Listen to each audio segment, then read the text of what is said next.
Olá, sejam todos muito bem-vindos ao nosso curso de extensão Comunicação Religiosa. Eu sou o Pablo Giovanni, aluno do curso de Ciências da Religião, licenciatura em Ciências da Religião, do Grupo Uninter, do Grupo Universitário Internacional Uninter, Grupo Uninter, onde com muita honra sou aluno deste curso de licenciatura, e por conta dos meus estágios, por conta do então chegado momento da minha formatura, da minha conclusão deste curso. Digo até, inclusive, um curso excelente, recomendo este curso, Licenciatura em Ciências da Religião.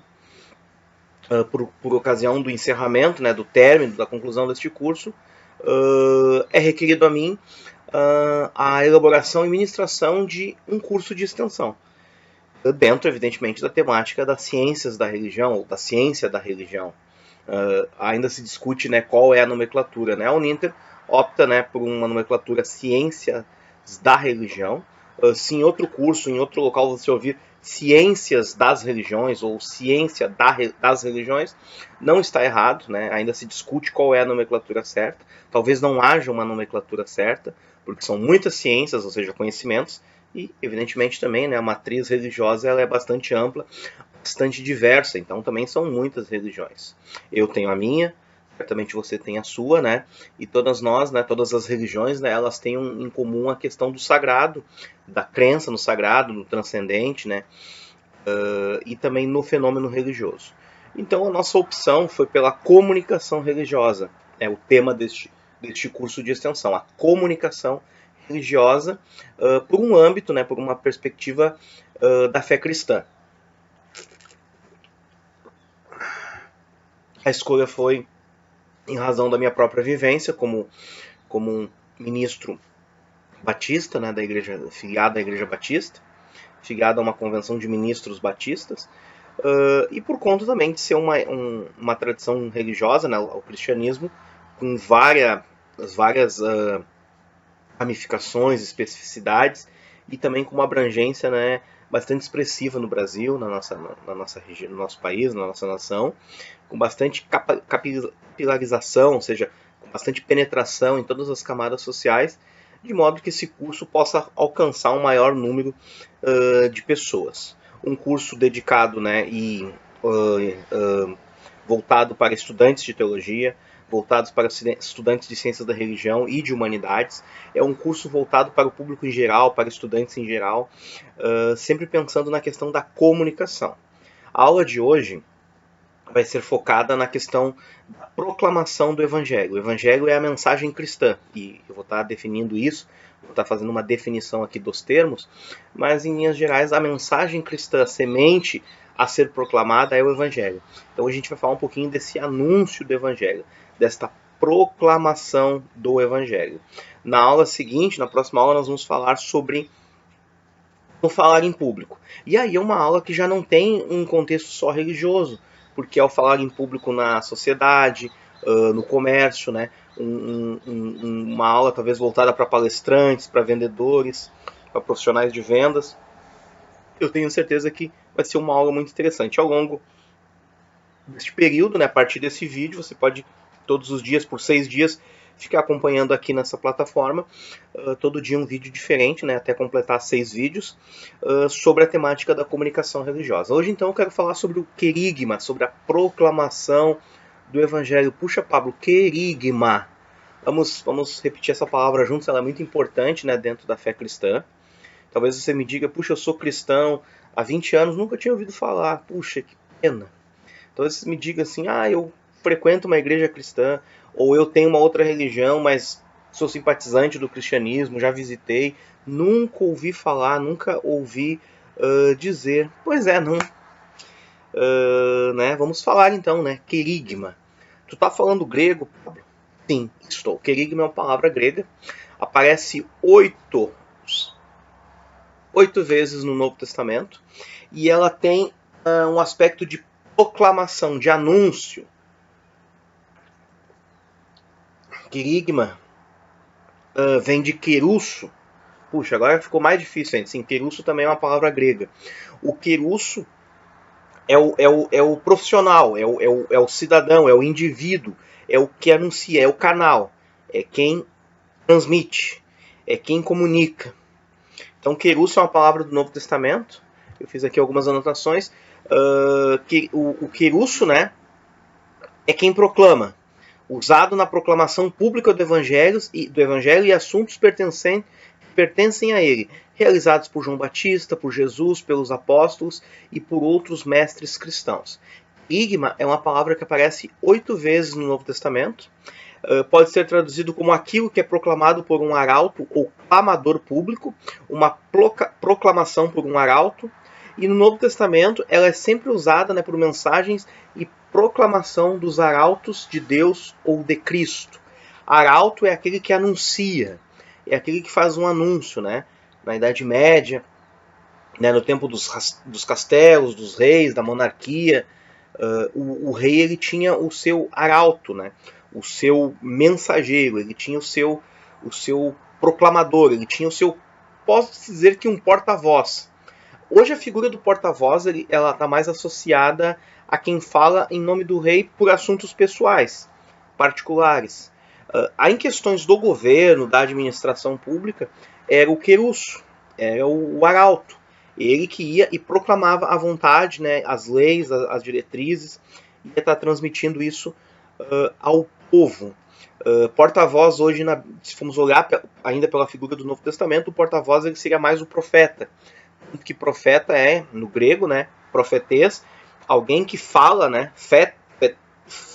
profetês em favor, né, em nome de, e fetes de fonema, de fala, de voz, ou seja, que fala em lugar de alguém, ou em favor de alguém, ou em nome de alguém. Logo, o profeta é o que fala em nome.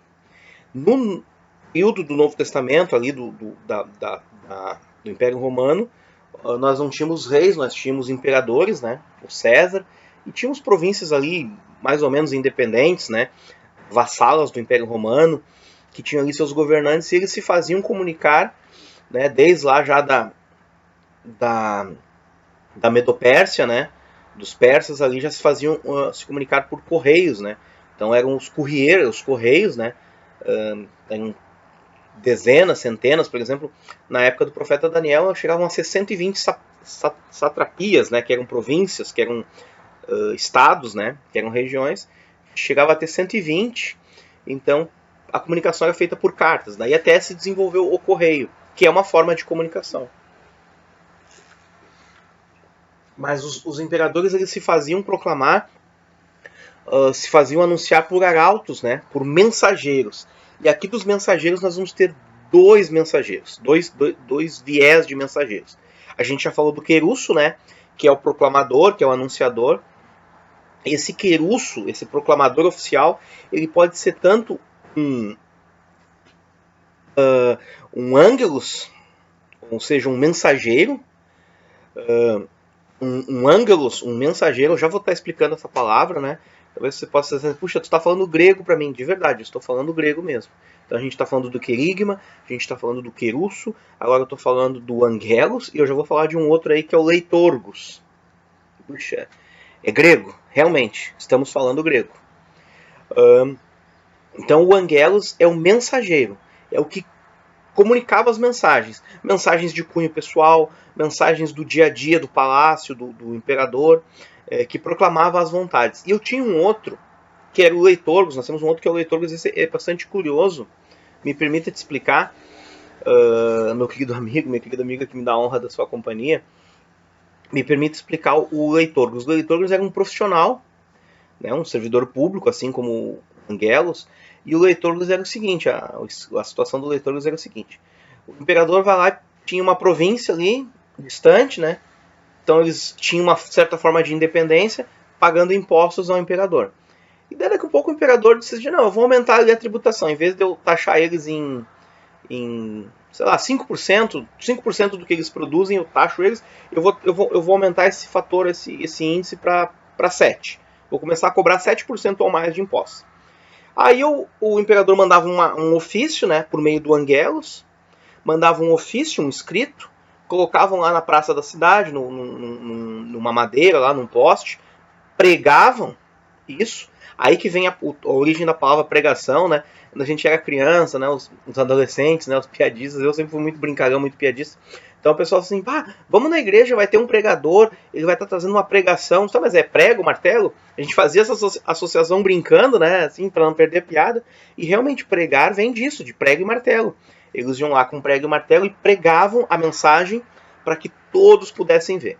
Só que o Império Romano ele tinha uma situação que, graças a Deus, não é a nossa, em que o analfabetismo era majoritário. A gente pode estar falando aí com alguma segurança aí de 95, 98, talvez até 99% da população do Império Romano analfabeta. E os poucos que sabiam ler, talvez ainda não soubesse o grego e principalmente o latim, que era o idioma de Roma. Então, sabiam só mais ou menos ler o seu idioma, quando tinham um idioma escrito, e não sabiam ler o idioma do império. Então o imperador mandava lá, daqui a 30 dias, quando o cobrador de impostos voltar, em vez de vocês, um exemplo, né, em vez de vocês pagarem uma taxação, um índice de 5%, vocês vão passar agora a pagar 8%, vão pagar 7%. Voltava 30 dias, o cobrador, eles estavam com o mesmo 5%, com a desculpa que não sabiam ler. Era razoável, né? O imperador não podia cobrar, porque estava escrito, mas o povo não sabia ler. Então o que o imperador fazia, né, para não perder esse aumento aí, para não ter que punir aqueles cidadãos? Porque a punição, né, errada que é, mas o império tinha uma noção, se matasse todo mundo, daí não tinha pagador de impostos. Então o imperador mandava um profissional, que era o leitorgos, ele ia até o local, conclamava o povo, chamava o povo, né, por meio de arautos daí, né, conclamava, chamava o pessoal, chamava as pessoas estavam dentro das suas casas e eram chamados para fora. Essa palavra em grego, chamados para fora, é eclésia, né, ek de extrair, de sair, né, de dentro para fora. É claro que de fora para dentro não é sair, mas pela perspectiva de quem está na rua, ele está saindo da rua para entrar, adentrar a casa, mas o ek, de extrair, então, partícula, né, de movimento, de extração, eclésia, de kaléu, chamar, então, eclésia era chamados para fora. Eclésia é a palavra grega que dá origem à nossa palavra em português, igreja, uma assembleia, uma reunião. Já lá no Império Romano, mas também oriundo da filosofia grega, da democracia grega, em que as pessoas vinham para fora para ouvir, né, e muitas vezes para deliberar. Então eles eram chamados para fora, eclésia, se reuniam na praça central, em volta de um pilar, de um poste de madeira, onde estava pregado a mensagem, onde a mensagem era pregada. Olha só as referências, né, elas soam aos nossos ouvidos, assim, nossos olhos, com uma clareza solar. Então, leitorgos, da onde vem a nossa palavra liturgia. Liturgia é o ato de ler, né, de liturgia, de literatura, de literal, né, literal é ao pé da letra. Literatura é o conjunto de tudo que é escrito por uma cultura, por um país, por uma nação, por uma região, ou até mesmo por uma pessoa. Então, liter, né, leitorgos, de onde vem a nossa palavra liturgia, de onde também vem literal, literatura. Veja, né, com o nosso, já que estamos falando grego aqui, veja como o nosso idioma português vem muito deriva em grande medida do grego, principalmente esse grego aqui que a gente está estudando, que é o grego bíblico. Então o querigma tem essas implicações, a proclamação do evangelho tem essas implicações, até porque a proclamação do evangelho se dá por meio da fala, por meio do idioma, por meio da linguagem, seja ela falada ou escrita, ou até, né, no caso do Brasil, né, na nossa língua brasileira de sinais, a Libras, até por meio do, me perdoe aqui por não saber fazer, né, mas só demonstrando, né, por alguns sinais. Aqui, por exemplo, eu amo você em Libras, né, não exatamente bem orquestrado, bem feito, mas é uma linguagem, né, ela não é nem falada nem escrita, ela é simbolizada por meio de gestos, né, gestos muito bonitos, né. Já acompanhei falas públicas que eram traduzidas, né, interpretadas por linguagem de sinais, inclusive falas públicas minhas, já em pelo menos 2 ocasiões, me recordo, de terem sido acompanhadas por intérprete de Libras, e muito me honrou saber que a minha mensagem, a minha comunicação verbal estava sendo transmitida, né, traduzida para pessoas que não podiam, né, por conta de uma deficiência surda, de surdez, né, por conta de uma condição de surdez, não podiam me ouvir, mas podiam receber as minhas palavras por meio da comunicação de sinais, de gestos. Aquilo particularmente me emocionou nessas duas ocasiões, me emocionou muito. E um amigo em particular, né, um amigo em particular me ensinou a dizer eu te amo, porque havia uma pessoa só surda e ao final da minha fala eu disse a todos, né, que os amava e a minha estima, e me dirigi à pessoa em particular, né, uma menina que tinha deficiência auditiva, e disse eu te amo, né, gosto de você, te admiro, na linguagem dela, ou seja, pude me comunicar por uma linguagem verbal não escrita e nem falada, mas sinalizada. Voltando para o senhor Leitorgos, o Leitorgos então ia reunir o povo por meio dos seus arautos, lia a lei e explicava a lei. Então o que estava pregado era lido e explicado ao povo. Esse é o querigma, a proclamação, em que arautos conclamam o povo para sair de suas casas, eclésia, igreja, em que os arautos conclamam o povo, em que há uma mensagem, né? Há ali uma mensagem, então esse leitorgos ele está ali tanto como um leitorgos, alguém que vai ler e explicar, mas ele também está como um angelos, como um mensageiro. Essa é a base etimológica, a base hermenêutica do querigma, proclamação do evangelho. Tudo certo? Na descrição desse vídeo, eu estarei colocando o meu e-mail e você pode se dirigir a mim. Será uma honra imensa poder receber uma correspondência eletrônica tua. Você pode deixar nos comentários, também os comentários vão estar liberados, inclusive com questionamentos, com perguntas, com dúvidas. Podemos falar um pouco sobre grego, podemos falar um pouco sobre essas implicações aí de tudo que está sendo dito. Eu vou ter imenso prazer em te responder. Esta mensagem, então, a ser proclamada pelo angelos, né, o mensageiro, o arauto que conclama o povo, que chama o povo, o leitorgos, que é o profissional que lê, explica, né, e muitas vezes interpreta, né, muitas vezes também faz a interpretação. Nós vamos ter ainda dentro desse curso uma parte de interpretação, né, uma hermenêutica básica, uma parte de interpretação da mensagem, para que a mensagem possa soar palpável, né, possa soar literal aos nossos ouvidos, né, possa soar compreensível, né, aos nossos ouvidos, possa chegar a nós com o conteúdo e com o teor a qual se foi destinado a nós. O querigma, então, é a proclamação do evangelho. Agora a gente vai falar o que é o evangelho. Então a gente vai ter que novamente se reportar ao grego. Então a gente tem a palavra evangelion. Nós temos a palavra evangelizo, né, no grego, que é o verbo, né, traduzido por evangelizar, trazer boas notícias, anunciar boas novas, usado no Antigo Testamento para qualquer tipo de boas notícias, né. O Novo Testamento foi traduzido para o grego, né, na versão dos 70, né. Pode ser usado também para jubilosas notícias da bondade de Deus, em particular das bênçãos messiânicas, ou seja, a expectativa do Antigo Testamento de que viria um Messias. Né? Voltando aqui agora, né, dentro de um curso de ciências da religião, a gente está falando aqui de cristianismo, mas também de judaísmo, né? Usado no Novo Testamento especialmente para as boas novas a respeito da vinda do reino de Deus e da salvação que pode ser obtida nele através de Cristo e do conteúdo dessa salvação. E por fim, também uma tradução como boas notícias anunciadas a alguém, e alguém que tem boas notícias, ou seja, o evangelizo, né, o evangelizar, o que evangeliza, né, o portador, o arauto, o anunciador, né, dessas boas notícias, ele é o portador delas, um proclamador de boas notícias, né, boas notícias anunciadas a alguém, ou também alguém que tem boas notícias proclamadas por ele. Instruir pessoas a respeito das coisas que pertençam à salvação cristã.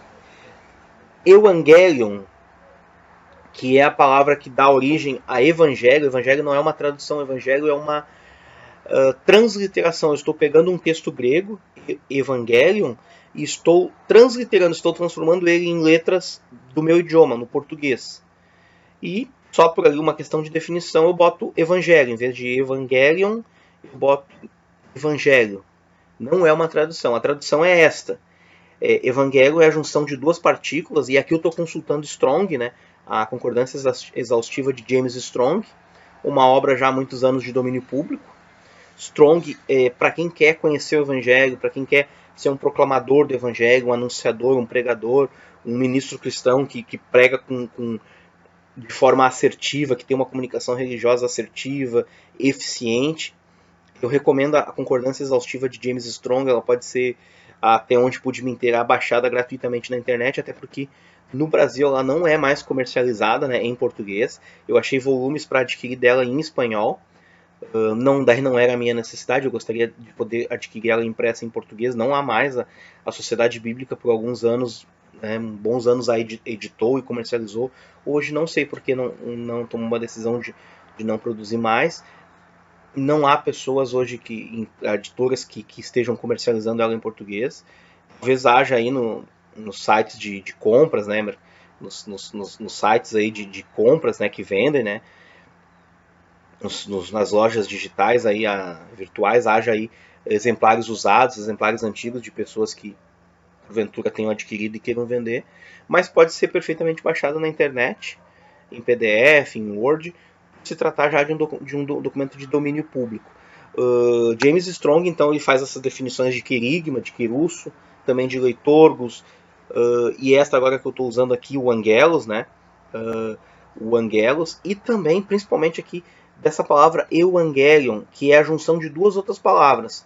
O eu, né? O eu, que é uma palavra neutra, primária, para coisa boa, né? Um adjetivo e um advérbio, né? Como ser afortunado, passar bem, prosperar, agir bem. E angelos, de trazer notícias, ou de a própria palavra, um mensageiro, um embaixador, alguém que é enviado, um anjo, um mensageiro de Deus. Aqui o angelos, e o angelos ele é traduzido como, ele é vertido, ele é transliterado como anjo, Nós não traduzimos angelos como mensageiro, nós transliteramos como anjo. Então, o angelos, né, o angelion, ele é uma mensagem. O angelos é o mensageiro. E o eve é bom. E angelion, notícia, é mensagem. Então, evangelion é boa notícia. Isto que é o evangelho. Anunciado por um mensageiro, anunciado por um angelos. O angelos é o que traz a angelion. O mensageiro é o que traz a mensagem. O carteiro é o que traz a carta. Então, o angelos é o que traz o angelion. E angelion e angelos estão associados à palavra anjo. Tanto que as coisas relacionadas aos anjos são coisas angélicas. As coisas relacionadas ao evangelho são coisas, isso aí, evangélicas. Dada a similaridade, dada a proximidade, a equivalência semântica, a equivalência etimológica destes termos. No Antigo Testamento, né, na cultura judaica, para a gente também poder falar de outras culturas e outras religiões, no caso o judaísmo, nós também temos o angelos, mas aí o angelos no grego, né, no hebraico nós temos o maleachi, que é também traduzido como anjo ou mensageiro. Então o maleachi, às vezes a palavra maleachi está aparecendo na Bíblia, né, no Antigo Testamento está falando a anjos de Deus, outras vezes está falando a mensageiros do rei, Melech, rei em hebraico é Melech. O Melech é casado com a Malca, ou tem, né, como rainha consorte a Malca. A Malca é o feminino do Melech, né, do rei. Então tem o Melech, esse Melech rei, ele vai ter uma rainha, que é a Malca, e esse rei vai ter um mensageiro, que é o Maleachi. O Melech tem o Maleachi, que é o mensageiro, que é o que leva a palavra, que leva a mensagem. Então, o Melech é rei, casado com a Malca, e o rei tem o mensageiro, o Maleachi. Há uma similaridade entre rei e mensageiro, porque o rei faz ser representado pelo mensageiro. O evangelho, por meio da sua comunicação, é isso, que nós, comunicadores do Evangelho, representemos o Rei, que é Deus. Já que a comunicação religiosa, né, do Novo Testamento, que é a comunicação religiosa da tradição cristã, implica não só uma mensagem sobre Jesus, não só uma mensagem sobre Deus e sobre a sua salvação, mas uma mensagem de reino, uma mensagem sobre o reino de Deus, sobre a Basileia, Theos, reino de Deus, ou como outros trechos do Novo Testamento preferem dizer, né, Basileia tou Uranus, o reino dos céus. Se discute, né, se Basileia tou Uranus, reino dos céus, e Basileia tou Theos, reino de Deus, são sinônimos.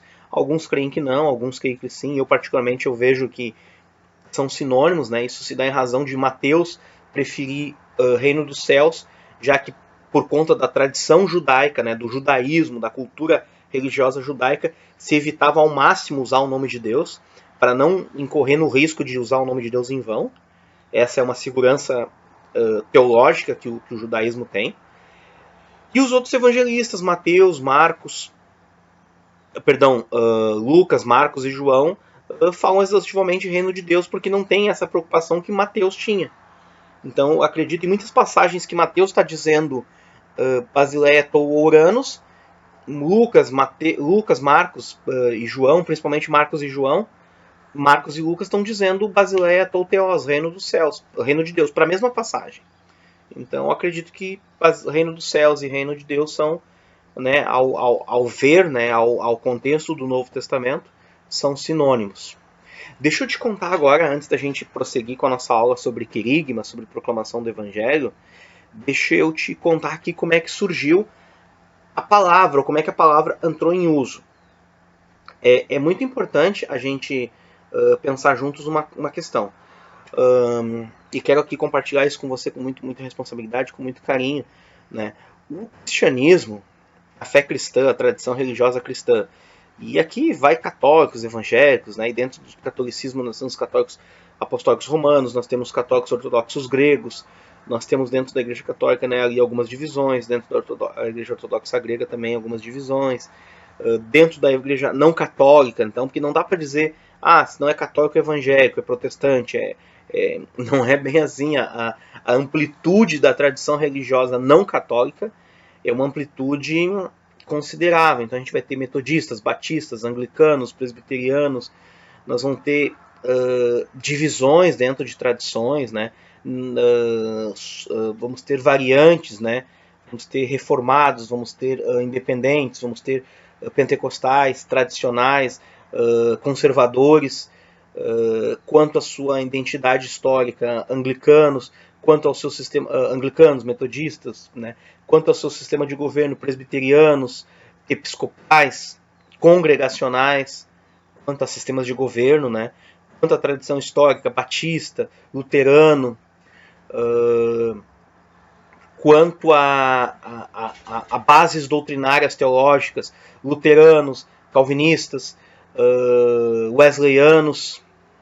Eu, por exemplo, não sou de uma igreja metodista, né, fundada por John Wesley, mas me identifico com os ideais, né, wesleyanos e também com os ideais luteranos.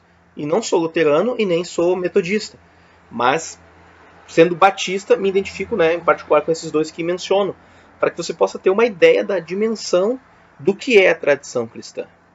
Por isso que até não é redundante, né, eu estar fazendo um curso de extensão de ciências da religião e estar falando do cristianismo. Puxa, vai falar da fé mais comum que tem, da fé mais abrangente, da fé mais proclamada que tem. Não, eu estou falando de uma fé, uma tradição cristã, de uma tradição religiosa, que é por demais ampla e por demais pulverizada e capilarizada e difundida, e por quanto vai indo essa difusão, essa divulgação, vai se formando grupos, né? E dentro dos grupos, novos grupos, formando novos segmentos, novas visões, novas tradições, ao ponto que não dá para simplesmente dizer evangélicos e católicos. Eu preciso dizer católicos, né? E preciso dizer os não católicos, porque os grupos são extensivos, são bastante, são muitos. Deixa eu comentar então aqui como é que surgiu a palavra. porque o que eu queria, né, também poder estar explicando é que a igreja cristã, ela por conta da comunicação religiosa, ela se oportunizou, ela se serviu de palavras que estavam em uso no Império Romano, por conta da filosofia grega, né? Palavras muitas vezes gregas, oriundas da filosofia grega, né? O Império Romano quando foi conquistando o Império Grego, a dinastia grega, né? Os gregos, ali a Macedônia, as cidades-estados gregos, né? Cartago, Corinto, foram conquistando essas cidades e foram se apropriando dessa cultura. E o cristianismo, por ter nascido nesse meio, no Império Romano, sob uma forte influência cultural grega, e também por uma influência espiritual judaica, né, totalizando aqui a integridade de um ser, né, a espiritualidade judaica, a filosofia, a mentalidade grega e o poderio militar, o corpo, né, a força romana, simbolizando aqui a integridade de um ser humano, de um indivíduo, a igreja nasceu nesse meio e se oportunizou, se serviu de palavras que estavam em uso. E aqui eu te dou alguns exemplos. João, para se referir a Deus, ele usava uma palavra que Aristóteles falava e que possivelmente o mestre do mestre de Aristóteles, que foi Sócrates, Sócrates foi mestre de Platão, que foi mestre de Aristóteles. Os três grandes filósofos, né? Sócrates, Platão e Aristóteles. Esse Sócrates, ele serviu-se de uma palavra chamada Theos para se referir a um Deus que estava acima de todos os outros deuses.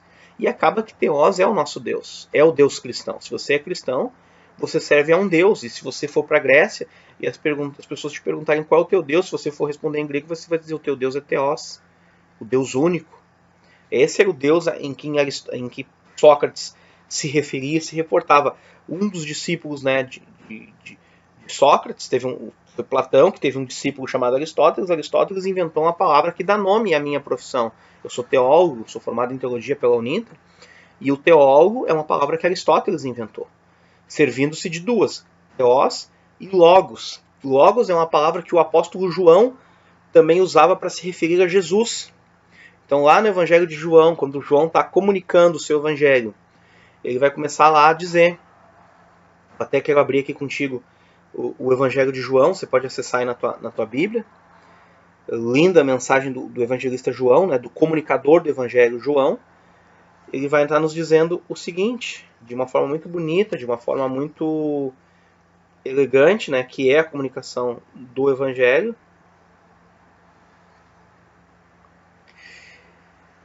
João capítulo 1 diz assim: no princípio era o verbo. Essa palavra aqui, verbo, deveria ser palavra. Mas quando foi traduzido, porque isso aqui foi traduzido de uma palavra grega chamada logos. E Almeida, quando traduziu, ele pensou que se eu dissesse palavra, talvez ficasse o feminino, e talvez um termo masculino para palavra pudesse simbolizar mais Jesus, né? Então se optou por verbo, né? Não foi uma opção, ao meu ver, adequada, mas é o que nós usamos, né? Então no princípio era o verbo, e o verbo estava com Deus, Theos, e o verbo era Deus. Então ele está dizendo o seguinte: e Logos era Theos. E ele, o Theos, o Logos, né, Jesus, estava no princípio com Deus. E ele vai discorrer aqui, né, sua comunicação do Evangelho, lá pelas tantas ele diz que Deus enviou Jesus. Theos enviou Logos. Theos enviou Logos. Theos enviou Logos. Theos, Logos. Teologia.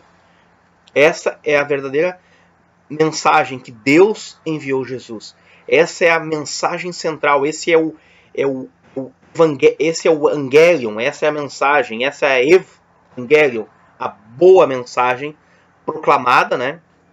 Querigmada, né? Feito um querigma, um processo de comunicação, querigma, porque querigma é exatamente isso, um processo de comunicação oportunizado, difundido por um proclamador, por um querusso, por um angelos, que é o mensageiro, né, um anjo, por um proclamador, por um arauto, por um leitorgos, que além de comunicar vai explicar, vai fazer explicações.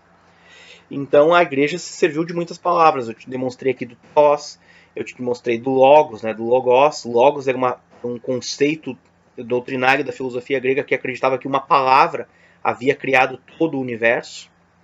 lá Hebreus, a carta anônima, né, a carta evangélica do Novo Testamento aos Hebreus vai dizer lá no início que o mundo ele é criado e sustentado pela palavra de Deus, pela palavra do Filho de Deus, né, do Logos encarnado, né, o Logos que se fez carne e habitou entre nós, e o Verbo se fez carne e habitou entre nós, porque Deus enviou a palavra, Deus enviou o Verbo, Deus enviou Jesus, Theos enviou o Logos. E outras palavras, Cristo, por exemplo, é uma palavra política. É um rei ungido a ser rei. Cristo, ele é traduzido por ungido, né? No hebraico, Machia, que, né, nós traduzimos no português, não vertemos ao português como Messias. Messias é a mesma palavra para Cristo. Messias é uma transliteração do hebraico Machia e Cristo é uma transliteração do grego Christos. E então, você pode voltar assim, puxa, o Pablo está falando grego e agora hebraico também. Estou usando alguns termos do hebraico. Só para lembrar que o hebraico majoritariamente é o idioma do Antigo Testamento e o grego é, né, por natureza, né, por excelência, o idioma do Novo Testamento, que dão a completude, né, dão a totalidade, a integralidade da Bíblia Sagrada, tá certo? Então eu quero, né, poder demonstrar que muitas palavras, eclésia, por exemplo, eclésia é um processo democrático da filosofia grega em que o cidadão é chamado para sair de sua casa, ir até uma praça, até um local público e definir as leis, né, que seriam justamente democracia, é isso, o povo que faz as leis, ou ao menos hoje, né, no caso de países enormes, né, territoriais, né, continentais como o Brasil, em que o povo não vai lá decidir, mas ele elege e escolhe quem vai decidir por ele, quem vai fazer leis por ele. Daí a importância de nós votarmos bem, né? Tá? Só fazendo um adendo aqui dentro dessa aula de comunicação religiosa. Apóstolo também é uma palavra tirada da economia, né? É a figura do embaixador, do homem que vai até uma região conquistada, fazer negócios para estabelecer bases, né? É como que um promotor, como que um representante comercial é o apóstolo. E a igreja se aproveitou dessa palavra para se referir aos servos de Cristo que estabeleciam bases cristãs nos diferentes locais onde a igreja ia chegando. Deixa eu te contar a origem da palavra evangelho. Então eu vou fazer a leitura de um texto. Esse texto aqui está sintetizado, né, por mim. Ele tem uma série de referências, né, que nós podemos estar disponibilizando. A ideia aqui não é que seja um trabalho acadêmico com as referências citadas pontualmente, mas isso aqui é um compêndio de várias referências, né, de várias obras que tratam da história da igreja e também obras de hermenêutica, de comunicação religiosa, no caso de tradição cristã, que mostram a origem da palavra evangelho e principalmente como é que a palavra evangelho se popularizou a ponto da igreja pegar essa palavra, porque ela poderia ter usado uma outra palavra para comunicar uma boa mensagem. Ela poderia usar um outro termo, o idioma grego é riquíssimo, e certamente a igreja cristã poderia se oportunizar de um outro, mas esse aqui era significativo por uma razão que nós vamos conhecer agora. Você está tomando uma aguinha aí? Um chimarrão, né? Nós que somos do sul, ou aí um caldo de cana, né? Muito comum aí em várias regiões do nosso país, ou uma água com gás. Muito importante se hidratar, né? O ano todo, não só no verão. Vou fazer uma leitura breve aqui então, gostaria que você me acompanhasse. Evangelho é traduzido do grego koiné, né? O grego comum, né? De simples, de comum a todos, né? Porque nós temos uma palavra em grego que é koinonia, que é comunhão, que é ter tudo em comum, que é viver em sociedade, viver em comunidade, ou seja, uma comunidade, ou seja, uma sociedade que tem tudo em comum, desfrutam das mesmas ruas, das mesmas pontes, do mesmo estilo de vida, do mesmo idioma, das mesmas leis, das mesmas obrigações, dos mesmos direitos, e servem ao mesmo Deus, né? Ou, no caso da forma civil, servem ao mesmo governante, ao mesmo imperador, ao mesmo rei, ao mesmo monarca, ao mesmo presidente, aos mesmos governantes, né? Ao mesmo governante. Então, o grego koiné é o grego comum, é o grego popular, é o grego simples, falado pelo cidadão, porque nós também temos o grego ático, que é um grego mais elaborado, é um grego acadêmico, é um grego mais bem elaborado, que é um grego refinado, né? Seguindo. é uma palavra que se tornou popular no Império Romano para celebrar a vitória de Otávio Augusto sobre Marco Antônio. Ambos lutaram pelo governo de Roma após o assassinato de Júlio César, o que levou Roma ao caos de uma guerra civil. A batalha ocorreu em 2 de setembro de 31 a.C., no mar e longe da cidade, no fim de longos 13 anos de uma guerra civil.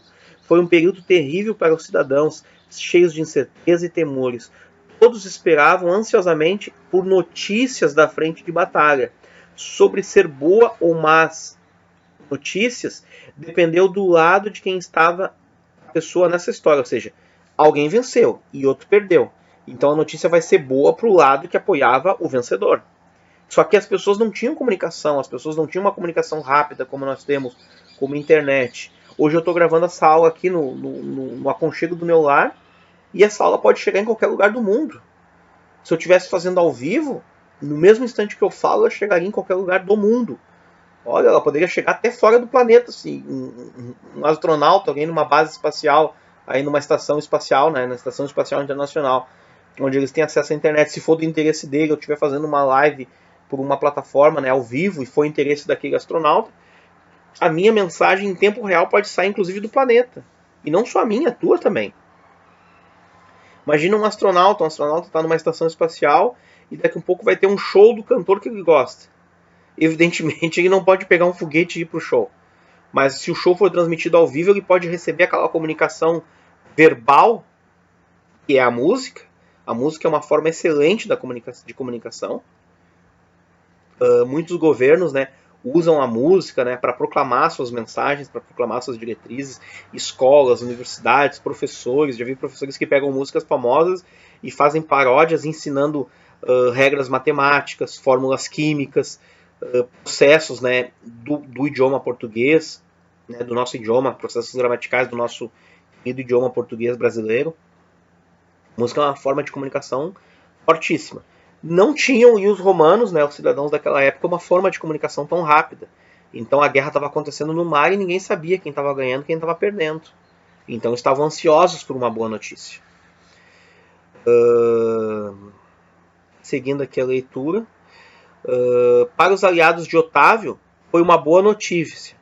Já para os de Marco Antônio, foi um sinal de perigo, porque Marco Antônio perdeu. Então, por fim, Roma ouviu o que aconteceu. Boas notícias. Otávio César conquistou uma grande vitória. Ele é agora o governante de todo o mundo romano. Essa é uma boa notícia acerca de algo que acabara de acontecer. A história que deu origem à guerra civil chegou ao fim. A paz agora seria possível. A expressão boas novas, boas notícias se tornou uma frase comum para anunciar ao mundo que Otávio havia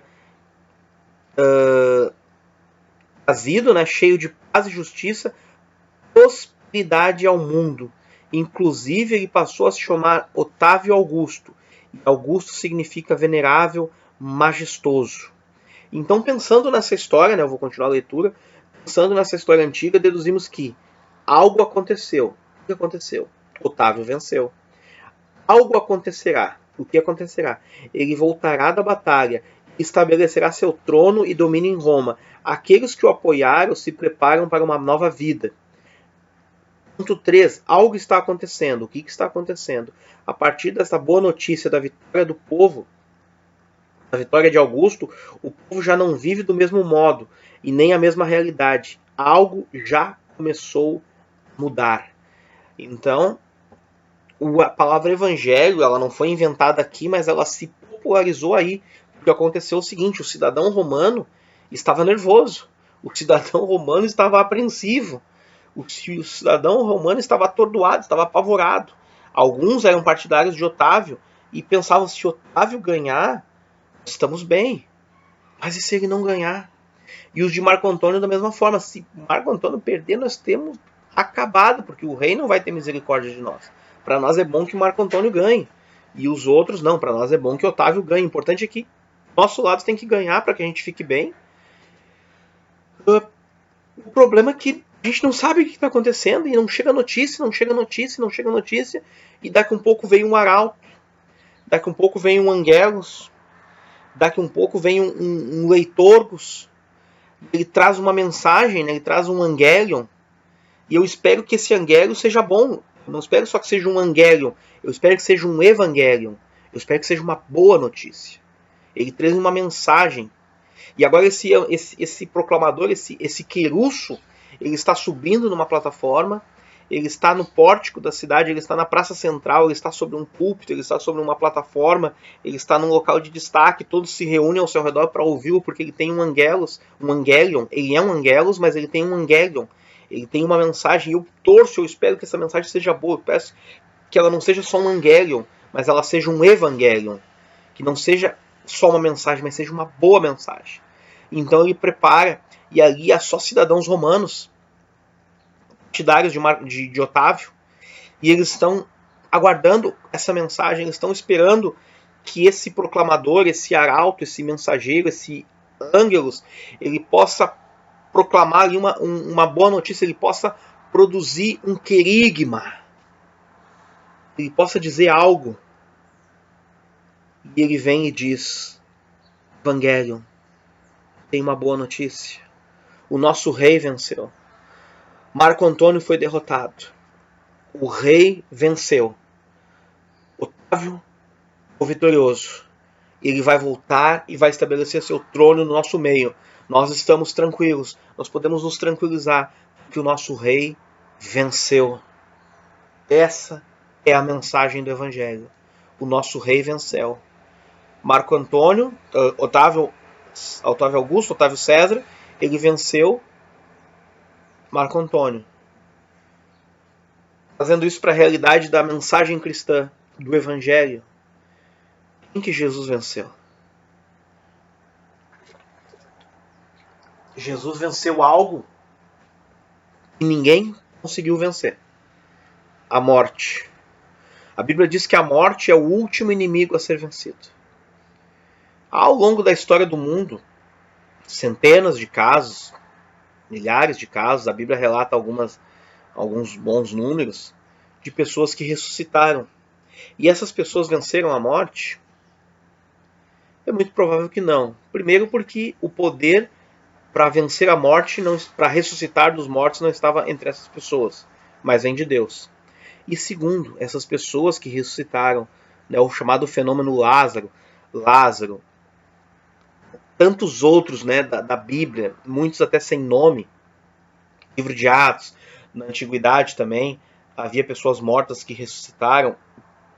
O livro histórico de Macabeus conta que na Guerra dos Macabeus, muitas mulheres, por suas orações, os maridos que elas tinham mandado para a guerra, que tinham ido para a guerra, morreram, e elas receberam eles de volta pela ressurreição dos mortos.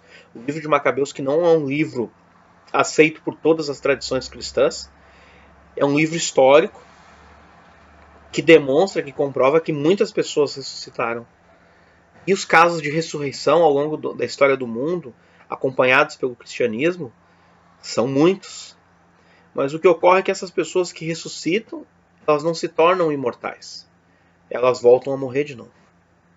Jesus é o único que morreu, ressuscitou, o seu próprio poder, não por um agente externo, embora o Espírito Santo tenha ressuscitado a Jesus dos mortos, mas o Espírito Santo habitou em Jesus, Deus, Pai, Filho e Espírito Santo. Então o Filho, Jesus, ele ressuscita e nunca mais morre. Por isso que a Bíblia diz que ele é o primogênito dos mortos. A Bíblia vai dizer lá em Colossenses, e Colossenses é um livro para nós cristãos muito importante porque a alta cristologia, a nossa base doutrinária, a nossa base teológica para falar de Jesus, em boa medida está no livro de Colossenses.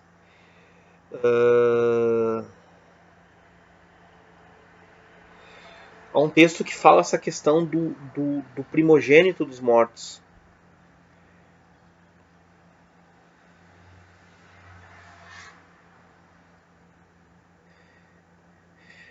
Colossenses capítulo 1, versículo 17 em seguintes, né, vai dizer: Ele, Jesus, é antes de todas as coisas, e nele subsistem todas as coisas. Também ele é o cabeça do corpo, cabeça da igreja, e o princípio, o primogênito dos mortos, para que em tudo tenha a preeminência, que aprove Deus que nele habitasse toda a plenitude, e que havendo por ele feito a paz pelo sangue da sua cruz, ou seja, pela sua morte, por meio dele reconciliasse consigo mesmo todas as coisas, tanto as que estão na terra quanto as que estão nos céus. Então, nós que estamos na terra somos reconciliados com Deus pela proclamação, pelo sangue dessa cruz, do primogênito dos mortos, do que morreu e ressuscitou, do único que venceu efetivamente a morte. Jesus efetivamente venceu a morte. E sua vitória sobre a morte é a base da proclamação do Evangelho. O querigma tem um ponto central, que é a proclamação do Evangelho, que é essa boa notícia. E essa boa notícia ela precisa se resumir, se centralizar numa questão. Ele venceu a morte. A boa notícia para os romanos é que Marco Antônio perdeu e Otávio Augusto, Otávio César, foi o vencedor. Ele venceu o Marco Antônio. Para nós cristãos, a boa notícia que o mundo todo precisa ouvir, que todas as pessoas precisam ouvir, é que ele venceu a morte, que Jesus venceu a morte. A morte foi vencida não por Otávio Augusto, não por outro governante, não por outro general, mas por um a quem a morte não pôde detê-lo. Morreu a pior forma de morte possível do seu tempo. E talvez, acredito que não haja uma morte tão violenta hoje quanto foi a crucificação, quanto era a crucificação. Muitos até dizem, a crucificação é um boato, é uma lenda, porque não há vestígios arqueológicos. Realmente, a morte era tão violenta e o corpo de um crucificado ele não tinha nenhuma sacralidade, não tinha nenhum um valor, que muitas vezes ele era consumido por animais e as cruzes eram descartadas, né, ou reaproveitadas ou descartadas, queimadas. Tão vergonhoso que era aquilo que não há registros históricos. Recentemente se achou um osso de calcanhar pregado, comprovando, né, as técnicas de crucificação, mas via de regra o corpo, né, que tem toda essa questão da sacralidade, né? No nosso curso de extensão, o anterior, nós tratamos muito da questão da morte, do sagrado frente à morte, mas a morte por crucificação ela tirava todo o valor e todo o simbolismo que há e todo o respeito que há pelo corpo humano. Tanto que quando os discípulos pedem a Pilatos que lhes dê o corpo de Jesus para um sepultamento, todos ficam espantados, todos ficam perplexos, porque não era usual que se desse uma sepultura digna a um condenado de crucificação.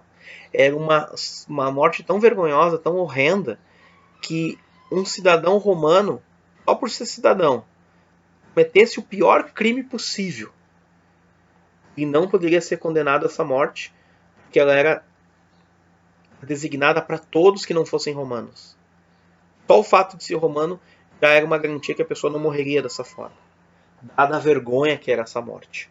Dado o constrangimento, a ignomínia que era esta morte. Só que Jesus venceu essa morte.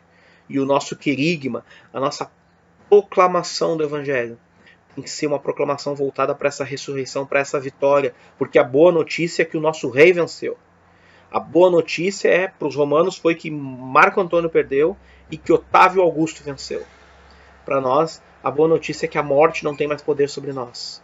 Porque nós, se morrermos, não morreremos eternamente, mas viveremos com Ele. Porque Ele disse, eu sou a ressurreição e a vida. Aquele que crê em mim, ainda que esteja morto, ou em outras traduções, ainda que morra, não morrerá para sempre. Nós viveremos com Ele, porque Ele nos prometeu.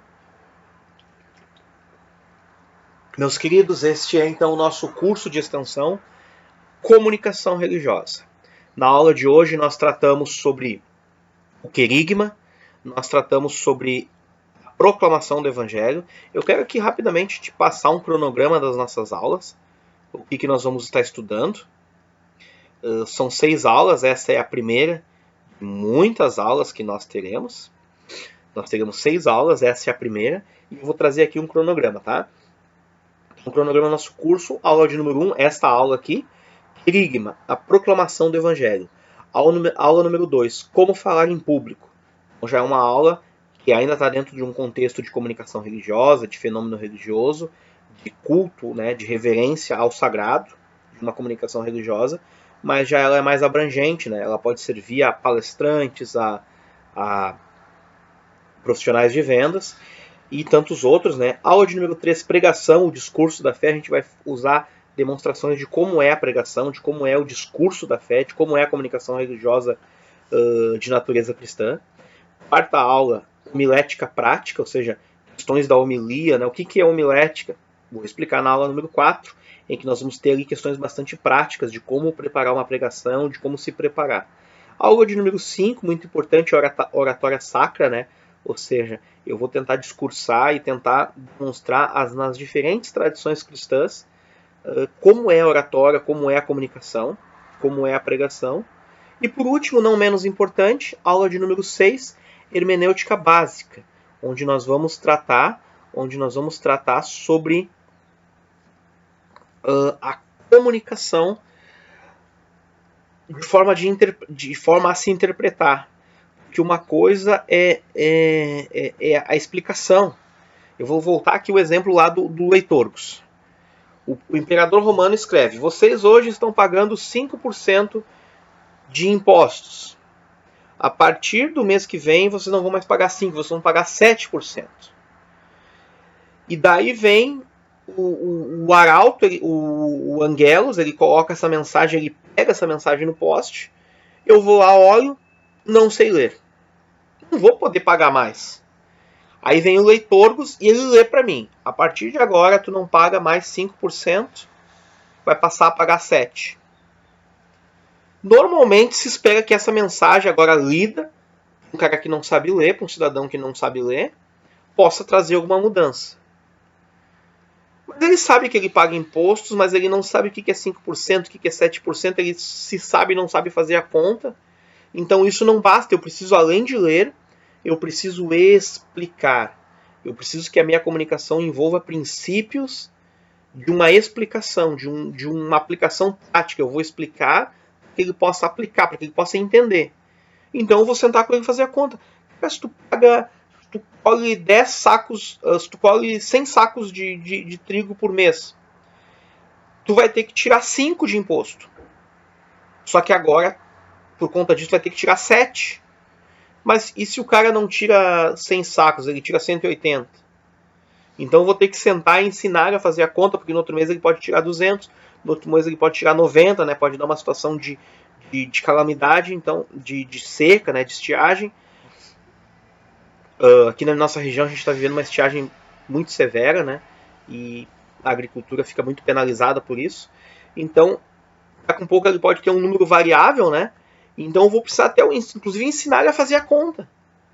Ensinar ele a fazer a conta, né? De uma forma prática. Ó, a cada 10 sacos, a cada 100 sacos, tu tem que tirar 5.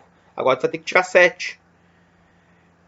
Então eu vou ensinar ele a fazer a conta. Ou seja, eu vou explicar para ele. Eu não vou só ler a mensagem. Eu vou explicar. Isso é hermenêutica e essa vai ser a nossa última aula.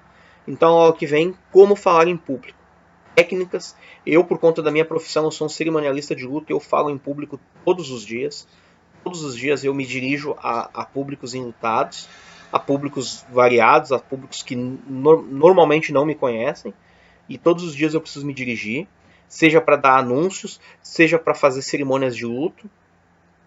Por conta de ser um ministro do evangelho, né, por ser um ministro batista, eu preciso também fazer comunicação religiosa no púlpito, ou seja, eu preciso fazer a pregação. E muitas vezes eu prego na minha igreja, outras vezes eu prego em igrejas de amigos, de colegas, ou mesmo em igrejas parceiras que me convidam e aceito esses convites com muita honra.